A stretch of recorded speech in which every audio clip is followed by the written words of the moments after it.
Bom dia, Namastê, Hare Krishna.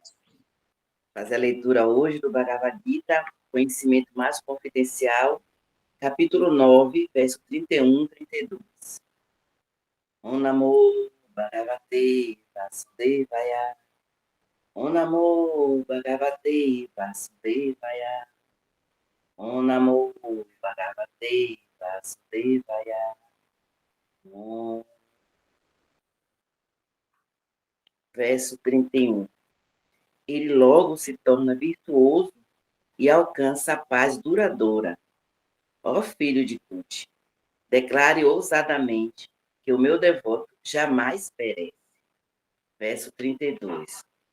Ó filho de Prita, todos os que se refugiam em mim, mesmo que sejam de nascimento inferior, ou de mulheres, os vácias, comerciantes, ou os sudras, trabalhadores braçais, podem alcançar o destino supremo.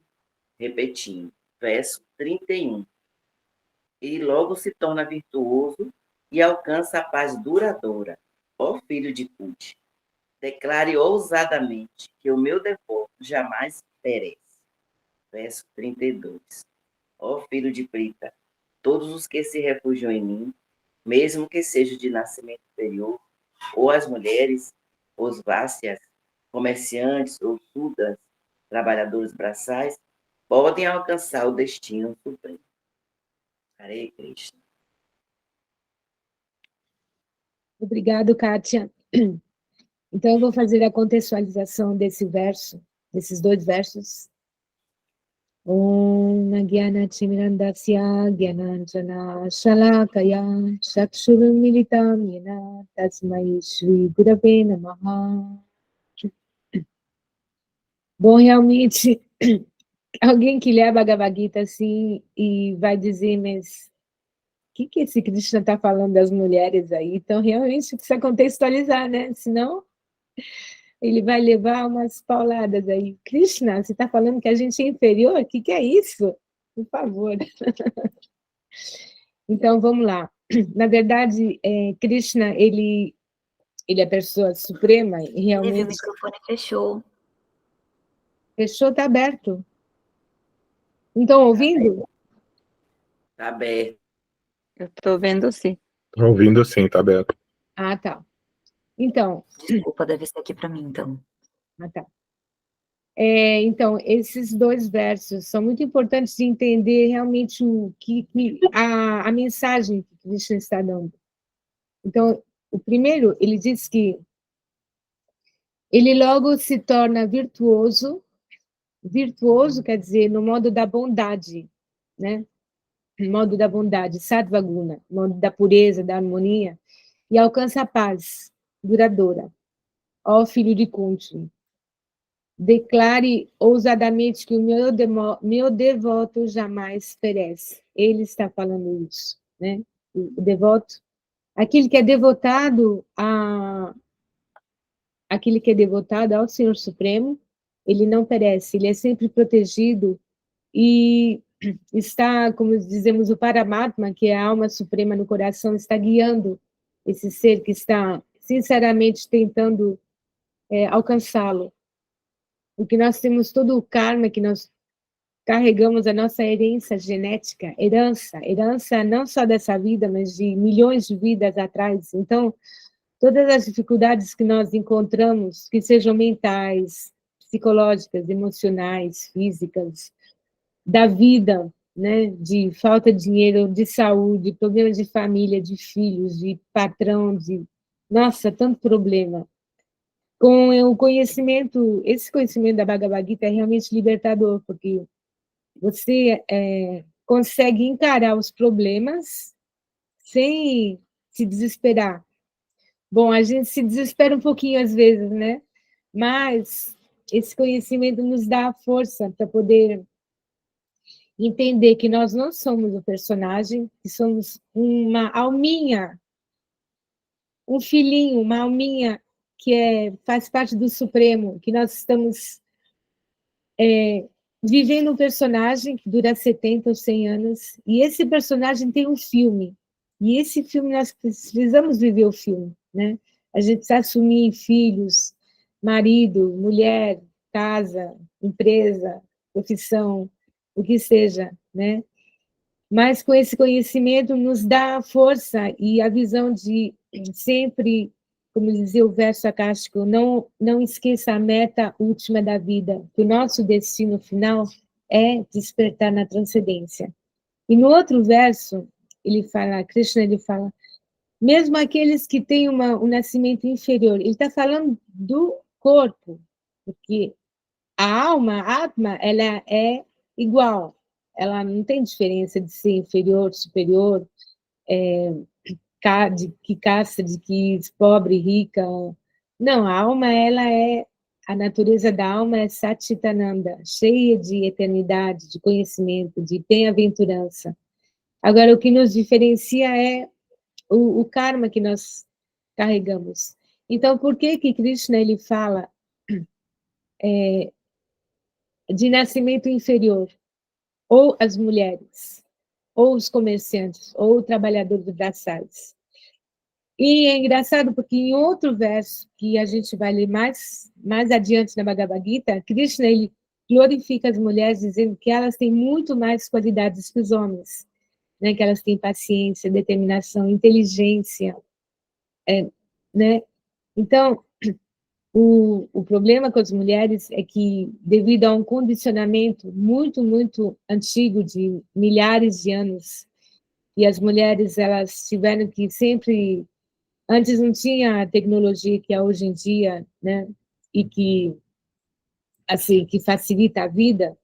Na atividade remota, as mulheres tinham que cuidar dos filhos, cuidar dos perigos da floresta, das cavernas, né, de todas as dificuldades materiais, e elas não tinham a possibilidade de ficar estudando as escrituras, se tornar eruditos. Então, a inteligência da mulher era muito pragmática, era muito dividida, né? A atenção da mulher era dividida em muitas coisas, olhar os filhos, os perigos, cozinhar, e ainda é assim, né? Mas com tecnologia mais avançada. Mas o homem, ele teve a vantagem sobre a mulher de poder se concentrar, sair fora e se ficar horas e horas tentando caçar, tentando, como é que diz, focar num ponto para encontrar a caça, para poder trazer para casa. Então, ele desenvolveu uma mente mais simples, mais focada. E também o corpo do homem já é apropriado para ficar horas fazendo austeridade, estudando as escrituras sagradas, né? Então, o homem ele tem essa força física, essa força, ele consegue fazer coisas muito mais, assim, materialmente falando, mais importantes, fortes e, assim, eficazes no sentido do avanço tecnológico, material, que as mulheres. Então, por isso que ele fala que aqueles que têm um nascimento inferior, no sentido do condicionamento físico, do condicionamento material, mas ele de jeito nenhum ele fala da posição da mulher enquanto alma, porque a mulher, naturalmente, ela é uma sacerdotisa, e ele vai falar isso no verso posterior, né, da Bhagavad Gita. Ela, naturalmente, porque ela tem útero, ela é compassiva, naturalmente, ela é mãe, ela é sacerdotisa, ela tem essas qualidades que realmente se diz na cultura védica que o Dharma ele é guardado pela mulher. Em outras religiões também se diz isso, no judaísmo, que a mulher é que é a guardiã do Dharma, né? Se a religião existe ainda, se as regras, as práticas, a pureza, a conduta existe ainda, é graças à mulher. Então, ela só tem a dificuldade de... Por que essas grandes responsabilidades das religiões, né, formais, né, nos templos, sinagogas, igrejas, são dadas aos homens? Porque as mulheres, elas têm... É muito austero, né, esse trabalho. Então, as mulheres, elas dão a força atrás. Mas tudo está mudando, né? Porque hoje em dia, você vê a sala dos mantras, a maioria são mulheres. E o negócio está mudando. Graças à tecnologia que nós temos hoje em dia, a coisa está se invertendo. E nós, mulheres, podemos, então, assumir o papel de sacerdotisas e poder iluminar a sociedade e educar, né? Educar a sociedade. E ele fala também os comerciantes, os trabalhadores braçais, é a mesma história, a mesma coisa. Eles têm que, né, assim, são castas que existem em toda a sociedade, em qualquer lugar do mundo, né? Tem os que são dedicados ao comércio, à agricultura, aqueles que servem os outros, né? Que são os trabalhadores braçais, e eles não têm nem tempo, nem disponibilidade de poder estudar as escrituras, de poder se elevar ao nível de sacerdotes, né, de brahmanas, de eruditos. Mas isso não impede que o serviço devocional é tão puro, tão antisséptico, tão potente, e libera todos, é igual, dá a mesma chance para todos.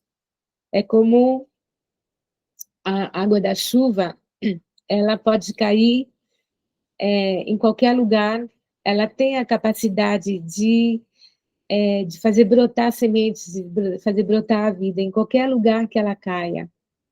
Claro, tem lugares que são estéreis, que são desérticos, e a água não vai dar fruto, não vai dar resultado, mas a potência da água é a mesma, dá a possibilidade para qualquer terreno, qualquer semente de brotar. Se a semente não brota, aí é outra coisa, né? É o problema da semente, outros problemas. Mas a possibilidade que todos os seres viventes têm de se libertar é a mesma. Então, é isso que Krishna está dizendo aqui nesse verso da Bhagavad Gita, tá? Então, eu vou ler de novo o primeiro verso que a gente leu aqui, só para lembrar. Então, o ser se torna virtuoso graças à prática do serviço devocional e alcança a paz duradoura. Ó filho de Kunti, declare ousadamente que o meu devoto jamais perece. Então, estamos aí, Krishna está falando, então, vamos, né, acreditar que ele está falando isso. Então, gente, muito obrigada pela atenção de vocês, eu vou parar por aqui, e nós vamos continuar o sadhana. Hare Krishna.